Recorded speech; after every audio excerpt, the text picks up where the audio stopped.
Hello everyone. आज आपण सुरुवात करू आपल्या chapter 8 of class 9th and the name of chapter is useful and harmful microbes. ठीक आहे. आता मायक्रोब्स ही टर्म तुम्ही याच्या अगोदर ऐकलेली असेल. मायक्रोब आपण कशाला म्हणतो? मायक्रो ऑर्गॅनिझम्स हे तर निश्चित ऐकलेलं असणार. मायक्रो ऑर्गॅनिझम नावामध्येच आहे these are the living organisms which are micro in size. त्यांची साईज काय असणार? खूप छोटी असणार. म्हणजेच आपल्या ओपन डोळ्यांनी किंवा नेकेड आईजनी we are enable to observe those organisms. ते ऑर्गॅनिझम आपण आपल्या उघड्या डोळ्यांनी बघू शकत नाही. That means we will have to observe them under microscope. म्हणजे मायक्रोस्कोपच्या मदतीने एखादी स्लाइड घ्या, त्याच्यावरती तुम्हाला कुठला तरी फॉर एक्झाम्पल बटर मिल्क असेल, बटर मिल्क टाका. मग त्या बटर मिल्क मध्ये किंवा कुठल्याही प्रोडक्टमध्ये कुठल्याही ऑब्जेक्टमध्ये काही जे असेल ते, तर त्याच्यामध्ये जेव्हा तुम्ही मायक्रोस्कोपच्या अंडर त्याला ऑब्झर्व कराल तेव्हा जे मायक्रो ऑर्गॅनिझम तुम्हाला दिसू शकतात त्यांनाच तुम्ही म्हणणार मायक्रोब्स. ठीक आहे. आता काही मायक्रोब्स कसे असतील? काही मायक्रोब्स आपल्या ह्युमन बिईंगला डे टू डे लाईफमध्ये किंवा वेगवेगळे प्रोडक्ट तयार करण्यासाठी हे युजफुल असणार. किंवा आपल्या बॉडीमध्ये सुद्धा काही मायक्रोब असतात की ते आपल्या डायजेशनमध्ये हेल्प करतील किंवा आपल्या अलिमेंटरी कॅनलमध्ये प्रेझेंट असतील, डायजेस्टिव्ह सिस्टममध्ये प्रेझेंट असतील. मग असे जे बॅक्टेरिया असतील, काही सॉइलमध्ये सुद्धा बॅक्टेरिया प्रेझेंट असतात. मग सॉइलमध्ये फॉर एक्झाम्पल रायझोबियम, काही फ्री लिव्हिंग असतील, काही प्लांट्सशी असोसिएटेड असतील. म्हणजे प्लांटला सुद्धा युजफुल मायक्रोब्स असणार, ॲनिमल्ससाठी सुद्धा युजफुल मायक्रोब असतील. ठीक आहे ना. म्हणजे डे टू डे लाईफमध्ये प्रोडक्ट जे तयार करतो तेही सुद्धा आपल्याला प्रोडक्ट त्या मायक्रो ऑर्गॅनिझमच्या ऍक्शनमुळेच मिळतात. याचा अर्थ हा झाला देअर आर मायक्रोब्स. म्हटलं की जनरली आपल्याला काय वाटतं की ते आपल्याला हार्म करणार, आपल्या बॉडीला इजा करणार किंवा डिसीज करणार. नाही, ते डिसीज करणारे मायक्रो ऑर्गॅनिझम सुद्धा असतील ज्यांना आपण हार्मफुल बॅक्टेरिया म्हणू, हार्मफुल मायक्रोब्स म्हणू. आणि काही जे मायक्रोब्स असतील ते आपल्याला आपल्या बॉडीसाठी, डायजेशनसाठी, वेगवेगळे डे टू डे लाईफचे प्रोडक्ट तयार करण्यासाठी युजफुल असतात. किंवा प्लांटला सुद्धा नायट्रोजन फिक्सेशन करण्यासाठी, नायट्रोजन मिळवून देण्यासाठी, त्या झाडांची, त्या प्लांट्सची ग्रोथ करण्यासाठी. मग ते काय झाले? ते सर्व मायक्रोब युजफुल झाले. म्हणजेच आपण या चॅप्टर मध्ये आता काय डील करणार आहोत, तर we are going to deal with useful and harmful microbes to plants as well as animals. ठीक आहे. तर या लेक्चर 1 मध्ये आपण आता एक 1 बाय 1 टॉपिक्स याच्यामध्ये कव्हर करू. Let's start with your useful and harmful microbes. So या चॅप्टर मध्ये कॅन यू रिकॉल, हा जो तुम्हाला ऍज युजल आपण सगळेच जे तुमचे चॅप्टर कव्हर करतोय तर एकही क्वेश्चन त्याच्यामधला आपण मिस करत नाही. म्हणजेच काय? कॅन यू रिकॉल दिलंय, येस, त्याचे एक्सप्लेनेशन आपण देणार. कॅन यू रिमेंबर, त्याचे सुद्धा एक्सप्लेनेशन आपण देऊ. तुमच्या ब्रॅकेट्समध्ये, बॉक्सेसमध्ये सांगण्याचा मुद्दा, not a single word we omit from the explanation. आपण एक्सप्लेनेशन ज्यावेळी करतो तर सर्व गोष्टी करतो त्याच्यामध्ये एक्सप्लेन करणार. सिमिलरली कॅन यू रिकॉल या चॅप्टर मधील पहिला क्वेश्चन आपण आता बघू. What is meant by microbes, what are their characteristic. Already मी सांगितलं मायक्रोब तुम्ही कशाला म्हणणार. These are not observe by naked eyes, we can observe them under the microscope. त्यांना तुम्ही मायक्रोब्स म्हणणार. आता त्यांचं कॅरेक्टरिस्टिक कशाला म्हणू आपण, तर कॅरेक्टरिस्टिक मध्ये काय, तर ते कसे असतात, तर दे आर प्रोकॅरियोट्स. प्रोकॅरियोट्स म्हणजेच काय? Organisms which do not have membrane bound nucleus और सेल ऑर्गेनेलिस. प्रोकॅरियोट्सचा अर्थ सुद्धा लिहू, विदाउट मेम्ब्रेन बाउंड न्यूक्लियस. ठीक आहे. Without membrane bound nucleus. अगोदरच्या चॅप्टर मध्ये सुद्धा जिथेही युकॅरियोट आणि प्रोकॅरियोटचा संबंध आला त्यावेळी सुद्धा आपण याचं एक्सप्लेनेशन केलेलं आहे. तरी सुद्धा आता इथे आलंय म्हणून आपण त्याला देऊन देऊ. ठीक आहे. कॅरेक्टरिस्टिक मध्ये दुसरं काय येणार, they are microscopic in size. अगोदरच बोललोय आपण मायक्रोस्कोपिक इन साईज. याचा मिनिंग काय होतोय की त्यांची साईज ही इतकी छोटी असेल की आपल्याला मायक्रोस्कोपच्या मदतीनेच ते दिसणार, otherwise we are enable to observe them. मग मायक्रोस्कोपिक इन साईज. कॅरेक्टर मध्ये अजून सांगू, some are useful, some are harmful. काही आपल्या उपयोगाचे आहेत, चॅप्टरचं नाव सुद्धा आपल्या तेच आहे. Some are useful and some are harmful. ठीक आहे. तर हे झाले जनरल कॅरेक्टरिस्टिक या तुमच्या मायक्रोब्सचे. ठीक आहे. तर मायक्रोब मध्ये अजूनही भरपूर साऱ्या गोष्टी ऍड करता येते. काहींमध्ये सिलिया प्रेझेंट असतो, काही फोटोसिंथेटिक असतात, स्वतःचा फूड स्वतः बनवू शकतात. काहींमध्ये फ्लॅजेला असेल जो लोकोमोशन मध्ये त्यांना हेल्प करणार, किंवा काही पॅरासायटिक फॉर्म मध्ये असतील. ठीक आहे ना. हे भरपूर सारे कॅरेक्टरिस्टिक आपण इथे देऊ, मेन्शन करू शकतो. ओरली मी सांगण्याचा प्रयत्न केलाय, पण हे काय एक some of the characteristic of microbes. ठीक आहे. चला पुढे जाऊ. How did you observe microbes, कसे ऑब्झर्व केलेत आपण यांना, तर we observe them under microscope. आपण इथे लिहू मायक्रोस्कोपिकली. ठीक आहे. आता मायक्रोस्कोपिकली केलेत.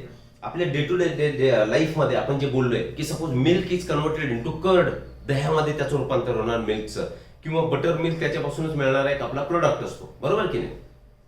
ह्या प्रोडक्ट्स मध्ये मिल्कचं कन्व्हर्जन कर्ड मध्ये झालं किंवा योगर्ट मध्ये झालं, ते कुणामुळे झालं, तर that is because of micro organism. मग अशा वेळी जर तुम्ही ते दही घेतलं आणि मायक्रोस्कोपच्या अंडर त्याला ऑब्झर्व केलं, तर you will find some bacterias. त्याच्यामध्ये तुम्हाला बॅक्टेरिया मिळणार. ते आपण बघणार की लॅक्टोबॅसिला, बॅसिला म्हणजे प्लुरल फॉर्म झाला, Lactobacillus bacteria, rod shape, bacillus म्हणजे रॉड शेप. तर ते रॉड शेपचे बॅक्टेरिया आपल्याला त्याच्यामध्ये मायक्रोस्कोपच्या मदतीने आपण बघू शकतो. त्याला म्हणणार आपण, हे सेकंड क्वेश्चनचा आन्सर झालाय. आता इथे दिले त्यांनी, you are familiar with different types of microbes which are all around us but cannot be seen with naked eyes. In what way are they related to our everyday life. काय सांगितलंय आपण, ही जे micro organisms आहेत आपल्याला open आईजने दिसत नाही, परंतु आपल्या आजूबाजूला सगळीकडे त्यांचं अस्तित्व आहे, ते प्रेझेंट असतात. क्लिअर. मग ते प्रेझेंट आहे, तर मग आपल्या डे टू डे लाईफ मध्ये ते कुठे रिलेट होतात का, त्यांचा उपयोग कुठे होतो का, येस निश्चित होतो. ऑलरेडी मी सांगितलंय की milk is converted into curd or yogurt, याच्यामध्ये कन्वर्ट होणार. म्हणजे यांच्यामध्ये जी प्रोसेस होईल ती अनएरोबिक प्रोसेस असणार, कारण याच्यामध्ये बॅक्टेरियाचं इन्व्हॉल्वमेंट असणार. Milk with the help of bacteria converts milk with the help of bacteria is converted into curd or yogurt. समजलं. आणि ही जी प्रोसेस याच्यामध्ये असणार, समोर बघूच आपण, तरी सुद्धा इथे आहे तर मी लिहून देतोय, फर्मेंटेशन प्रोसेस.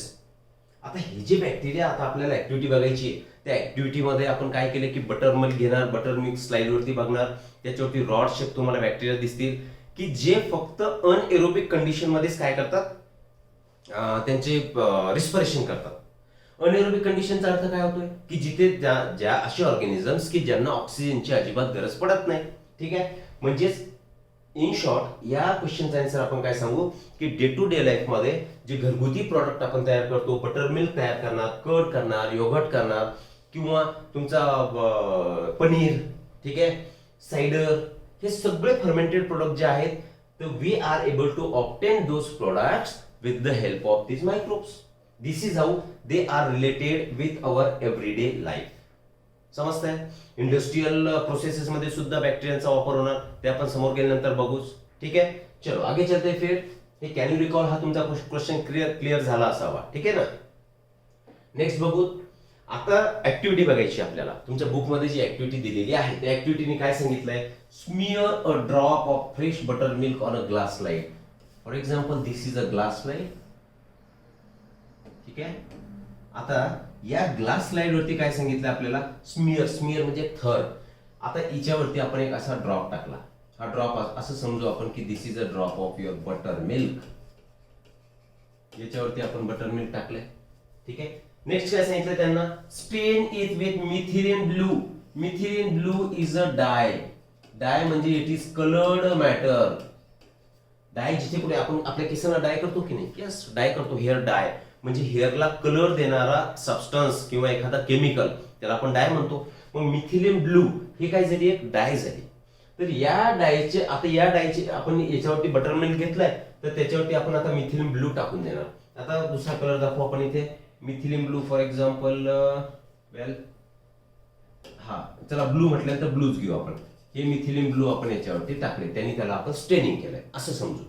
स्टेनिंग करणे म्हणजे डाग. जसं की आपल्या समजा शर्ट असेल, शर्ट वरती तुम्ही इंक ड्रॉप टाकला तर शर्ट मध्ये तो पसरून जाणार, म्हणजे तुमचा शर्ट काय झालाय, आता स्टेन झालाय. किंवा रबर घ्या किंवा कुठलाही स्पंज घ्या, त्याच्यावरती एखादा कलरचा ड्रॉप तुम्ही टाका, तो त्याला ओढून घेणार आणि त्याचा डाग तिथे पडणार, म्हणजेच तो स्पंज काय झाला, स्टेन झाला. सिमिलरली स्टेनिंग करणे म्हणजे त्याला कलरफुल बनवणे. मग आपण काय केलंय, बटर मिल्क घेतलंय आणि त्याच्यावरती काय टाकलं आपण, त्या बटर मिल्क वरती आपण मिथिलीन ब्लू डाय स्टेन केलं, त्याला मिथिलीन ब्लू डाय. ठीक आहे. नेक्स्ट स्टेप मध्ये काय सांगितलं आपल्याला, observe the smear under the 10 multiple of, म्हणजे हे काय झाले, त्यांचे रिझोल्युशन झाले. 10 रिझोल्युशन मध्ये बघा आणि त्याच्यानंतर मोर पॉवरफुल 60x रिझोल्युशन मध्ये त्याला बघा. मग हे जे केलंय तर असं म्हणू आपण की इथे मायक्रोस्कोप आणि मायक्रोस्कोपच्या मदतीने आपण त्याला बघणार. एक तर 10 पॉवर मध्ये बघणार, 60 पॉवर मध्ये बघणार. मग तुम्हाला त्याच्यामध्ये काय फाइंड आउट होतंय? काय फाइंड आउट होतंय? The blue rod-shaped organisms moving around are lactobacilli, a kind of bacteria. मग या तुम्हाला मायक्रोस्कोप मधून जेव्हा तुम्ही ऑब्झर्व करणार तर तुम्हाला एक असे ब्लू कलरचे इथे काय दिले यांनी blue rod shaped organisms you observe and these observed bacterias are lactobacilli. लॅक्टोचा मिनिंग आता तुम्ही लक्षात ठेवायचा. लॅक्टो शब्द कुठेही येऊ द्या, it is related with milk. कारण बटर मिल्क पासूनच तयार झालेला प्रॉडक्ट आहे. तर त्याच्यामध्ये जे बॅक्टेरिया तुम्हाला दिसणार रॉड शेपचे त्याला तुम्ही लॅक्टोबॅसिलाई म्हणणार. आणि lactobacilli are nothing but your bacteria. मग असे रॉड शेपचे बॅक्टेरिया तुम्हाला त्याच्यामध्ये दिसतात. ठीक आहे. They are minute and rectangular in shape. See rectangular shape म्हणजे त्यांचा बॅसिलस हा शब्द आला की लक्षात घ्यायचंय की रॉड शेप्ड. जिथे जिथे रॉडच्या शेपचे बॅक्टेरिया येतात त्यांना तुम्ही काय नाव देणार? त्यांना तुम्ही बॅसिलस म्हणणार. बॅसिलस म्हणून याला मिल्क मध्ये सापडतात, रॉड शेपचे आहेत म्हणून त्याला म्हटलं आपण लॅक्टोबॅसिलस. का बॅसिलस? कारण ते रॉड शेपचे आहे म्हणून. कुठे सापडतात? मिल्क मध्ये.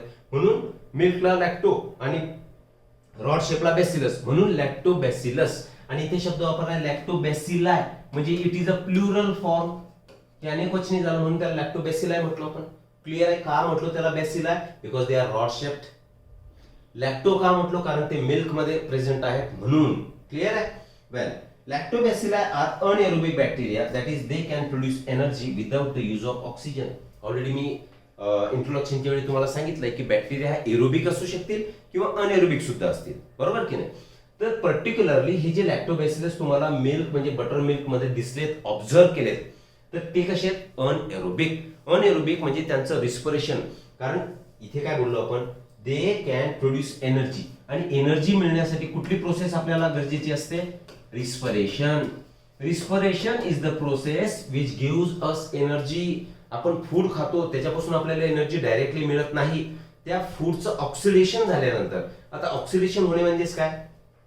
ते फूड तुमच्या बॉडीमध्ये जाणार, सेल पर्यंत पोहोचणार आणि जेव्हा ऑक्सिजन येणार त्याचं ऑक्सिडेशन करणार त्यावेळी एटीपीच्या स्वरूपात ती एनर्जी तुमची बाहेर पडणार. म्हणजे अल्टिमेटली एनर्जी तुम्हाला कुणापासून मिळाली? रिस्पिरेशन प्रोसेसने मिळाली. मग यांना ह्या रिस्पिरेशन करताना ऑक्सिजनची गरज आहे का? No. They lactobacilli do not require oxygen for respiration. They can perform their respiration in the absence of oxygen. That is why आपण त्याला काय म्हणतोय? Anaerobic bacteria आपण त्यांना म्हणतोय. Without oxygen they can produce energy. That is why they are called as anaerobic bacteria. Clear आहे इथपर्यंत? Okay. आगे चलते फिर. Can you tell? आता तुम्ही सांगू शकता. आता लॅक्टोबॅसिलस आपण बोललो की त्यांचा वापर आपण त्यांचा शेप कसा आहे, ते कशामध्ये आपल्याला ऑब्झर्व होतात किंवा ते युजफुल आहेत की नाही, तर दे आर युजफुल. आता कॅन्युटेल मध्ये काय विचारलं यांनी? How is yogurt made from milk? What exactly happens in this process? काय होतं? मिल्क पासून योगर्ट हा प्रोडक्ट तुम्हाला तयार करायचा आहे, तर ते कसं तयार होतात आणि त्या प्रोसेसमध्ये एक्झॅक्टली काय होतं? आन्सर सुद्धा खालीच दिलेलं आहे. ठीक आहे ना? नॉर्मली काय करतात? Suppose this is a vessel. एक भांड असेल. या भांड्यामध्ये याला व्हाईट कलर करू आपण की इथे असं समजू की हे मिल्क आहे. याला तुम्ही मिल्क म्हणा. ठीक आहे. And this is a vessel. या भांड्यामध्ये मिल्क टाकलंय. ओके. आता मिल्क टाकल्यानंतर तुम्ही घरी आईकडून किंवा घरच्या आजीकडून यांच्याकडून शब्द ऐकला असेल की विरजण टाकणे. विरजण टाकणे त्यालाच आपण काय म्हणणार? इनोक्युलम. इनोक्युलम म्हणजेच जे काय आपलं नॉर्मल दूध असेल त्या दुधाच्या भांड्यामध्ये आई काय करते की दह्याचा एक ड्रॉप घेते किंवा एक चमचा भरून दही घेणार आणि त्या दुधामध्ये टाकणार. म्हणजे जो चमचा भरून जे दही दुधामध्ये टाकलं that is nothing but your inoculum. कळालं? म्हणजेच फॉर एक्झाम्पल हा आपला स्पून, हा स्पून, या स्पून मध्ये असं थोडंसं दही घेतलं आणि ते याच्यामध्ये आता टाकून दिलं. क्लिअर आहे? म्हणजेच हे दही होतं तर दह्यामध्ये बॅक्टेरिया असतील की नाही? ऑलरेडी आपण सांगितलंय की बटर मिल्क मध्ये बॅक्टेरिया प्रेझेंट होते. याच्यामध्ये सुद्धा बॅक्टेरिया प्रेझेंट असतील. तेच बॅक्टेरिया आता मिल्क मध्ये येतील आणि मिल्क मध्ये आल्यानंतर ते त्यांचं मल्टिप्लिकेशन करतील, त्यांची संख्या वाढेल आणि संख्या वाढल्यानंतर ते मिल्क वरती ऍक्शन करतील. ठीक आहे, वेगळ्या कलरने दाखवू की असं समजा दीज आर बॅक्टेरिया. आता मी याला रॉड शेपने दाखवतो. आपण रॉड शेप बोललो की नाही याला, तर असे हे बॅक्टेरिया समजून घ्या. याला नावही देऊन टाकू आपण, दीज आर बॅक्टेरिया. आता हे बॅक्टेरिया रॉड शेपचे आहेत म्हणजे बॅसिलस आहेत. आता यांचं मल्टिप्लिकेशन होणार, यांची संख्या वाढणार, म्हणजेच हे बॅक्टेरिया आता कुणावरती ऍक्शन करतील, मिल्क वरती ऍक्शन करतील. मिल्क वरती ऍक्शन करून मग ते त्यांचं योगर्ट मध्ये कन्वर्ट होणार. आता योगर्ट मध्ये कन्वर्ट होतील म्हणजेच काय होणार, lactobacilli convert lactose the sugar in the milk into lactic acid for fermentation. आपण इनोक्युलम घेतलाय म्हणजे ते विरजन थोडंसं दही घेतलं, याच्यामध्ये टाकलं, टाकल्यानंतर त्यातले बॅक्टेरिया दुधामध्ये आले. दुधामध्ये आल्यानंतर हे काय करतात की ह्या दुधामध्ये, where it is milk, milk मध्ये काय प्रेझेंट असणार, मिल्क मध्ये there is a presence of lactose sugar. Milk हे थोडंसं किंचित असं गोड वाटतं बघा, तर ते गोड कुणामुळे, तर लॅक्टोज शुगरमुळे. तर हे बॅक्टेरिया काय करतात, या लॅक्टोज शुगर वरती ऍक्शन करतात आणि लॅक्टोज शुगर पासून काय तयार करतील, they will produce lactic acid. म्हणून दही आपल्याला कसं लागतं, आंबट, कारण ऍसिड तयार झालंय. नाही, acid is sour in taste, SOUR, sour म्हणजे आंबट, तर लॅक्टिक ऍसिड ते जनरेट करतात. क्लिअर आहे. PH of the milk decreases causing coagulation of milk protein. आता लॅक्टिक ऍसिड तयार झालंय, पीएच म्हणजे समजतं तुम्हाला, व्हॉट इज पीएच. पीएच कशाला म्हणतो आपण, H+ आयन और OH- ion concentration. In short आपण लिहू H+ आयन कॉन्सन्ट्रेशन. आता जेव्हा H+ आयन, हायड्रोजन आयनचं कॉन्सन्ट्रेशन वाढणार, या चार्ज पार्टिकलचं त्याच्यामध्ये कॉन्सन्ट्रेशन वाढणार, त्याचा पीएच कमी कमी होत जाणार. थोडक्यात लक्षात घ्या की लेस पीएच, लेस H+, मोर H+, मोर H+.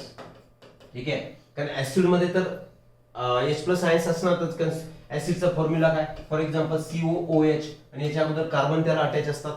तो कॉन्सेप्टची गरज नाही आपल्याला, फक्त लक्षात ठेवा COOH हे याच्यामध्ये प्रेझेंट असेल तर जास्त हायड्रोजन आयनचं जर कॉन्सन्ट्रेशन वाढलं तर त्याचे ऍसिडिक नेचर वाढलं, म्हणजे तो जास्त आंबट होणार. आणि मोअर पीएच जेव्हा असेल, मोअर पीएच, त्यावेळी समजायचे तुम्ही की लेस H+ आयन्स आर प्रेझेंट. मुद्दा काय चाललाय, मग pH of the milk decreases, decrease होतोय म्हणजे काय, पीएच कमी होतोय म्हणजे हायड्रोजन आयनचं कॉन्सन्ट्रेशन वाढलं. हायड्रोजन आयनचं कॉन्सन्ट्रेशन वाढलं म्हणजेच कोण वाढलेलं आहे, ऍसिड वाढलेलं आहे. ठीक आहे ना. आणि कोएग्युलेशन ऑफ मिल्क प्रोटीन. आता जेव्हा पीएच कमी होणार म्हणजे हायड्रोजन आयनची क्वांटिटी याच्यामध्ये वाढणार, त्यावेळी इट विल लीड, कुठे लिहू आता मी, okay, when H+ ions increase in number, म्हणजेच त्याचं ऍसिडिटी वाढेल, increase in number, it will cause coagulation of milk. Coagulation of milk. Coagulation of मिल्कचा अर्थ काय होतो, कोएग्युलेशन म्हणजेच त्याची काय होणार, क्लॉटिंग होणार. क्लॉटिंग, वेल क्लॉटिंग. क्लॉटिंग कशाला म्हणतो आपण, दह्याचे गोळे गोळे तुम्हाला दिसतात मिल्क मध्ये. मिल्क जेव्हा दह्यामध्ये कन्वर्ट होतं तर तेव्हा त्याचे गोळे जे दिसतात त्याला म्हणायचं ते कोएग्युलेशन झालंय, म्हणजे त्यांची आता सॉलिडिटी वाढली, सॉलिड स्वरूपात ते आलंय, त्यालाच क्लॉटिंग किंवा कोएग्युलेशन म्हणायचे. क्लॉटिंग किंवा कोएग्युलेशन कुणामुळे वाढलंय, तर पीएच हा कमी झाला. पीएच कमी झाला म्हणजेच ऍसिड वाढलं. ऍसिड का वाढलं, कारण त्याच्यामध्ये रॉड शेप लॅक्टोबॅसिलसची ग्रोथ झाली. ठीक आहे. Milk proteins are separated from other constituents of milk. आता जेव्हा यांचं सॉलिड स्ट्रक्चर तयार झालं तर मिल्क मध्ये काय प्रेझेंट असतं, तुमच्या प्रोटीन्स. मग ते जे प्रोटीन प्रेझेंट असतात, जसंही जसे लॅक्टोबॅसिलसची ऍक्शन झाली, त्यांचे सॉलिड फॉर्म सेपरेट झाले, लगेचच याच्यामधले मिल्क मधले प्रोटीन हे बाकीचे जे कंपोनंट असतील, मिल्क मध्ये अजून जे सबस्टन्सेस प्रेझेंट असतील, त्यांच्यापासून आता प्रोटीन हे बाजूला निघणार. कळालंय, ओके. ते प्रोटीन सेपरेट होते. This is what happens when milk changes into yogurt.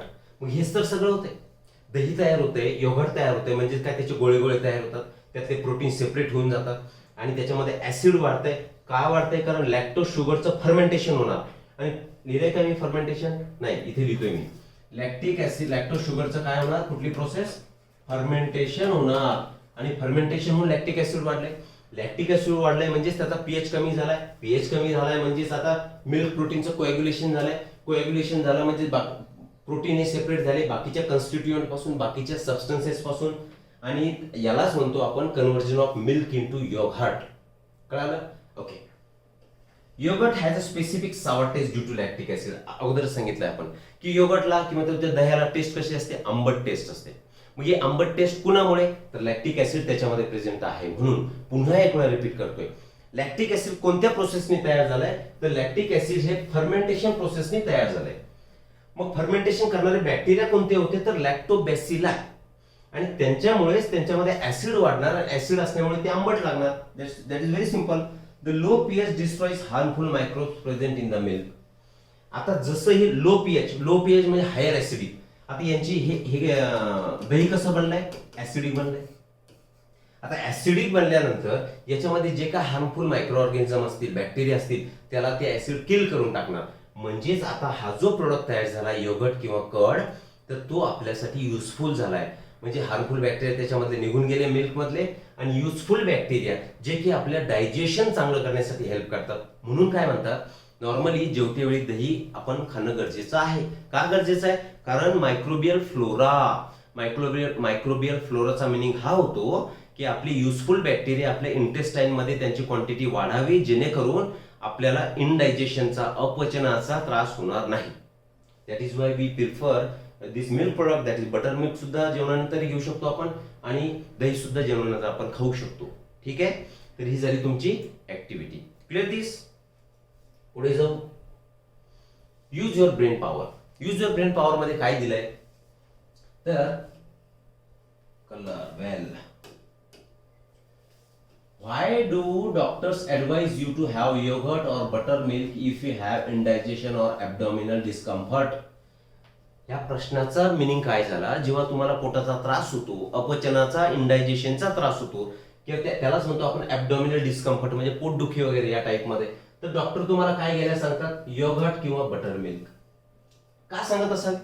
Use your brain power. अगोदरच आपण सांगितलंय की लॅक्टोबॅसिलाई जे असतात ते आपल्यासाठी युजफुल आहेत, की जे इंडायजेशन होईल. इंडायजेशन होणार म्हणजे आपली ऍसिडिटी वाढणार. आता ऍसिडिटी जेव्हा वाढेल, ऍसिडिटी ऑफ स्टमक, इथे लिहितोय मी, स्टमकची ऍसिडिटी वाढली काही कारणाने, इंडायजेशन तुम्हाला झालंय. आता ऍसिडिटी जोपर्यंत आहे तोपर्यंत तुम्हाला ॲब्डॉमिनल डिस्कम्फर्ट होणार, म्हणजे तुम्हाला पोट दुखल्यासारखं होणार.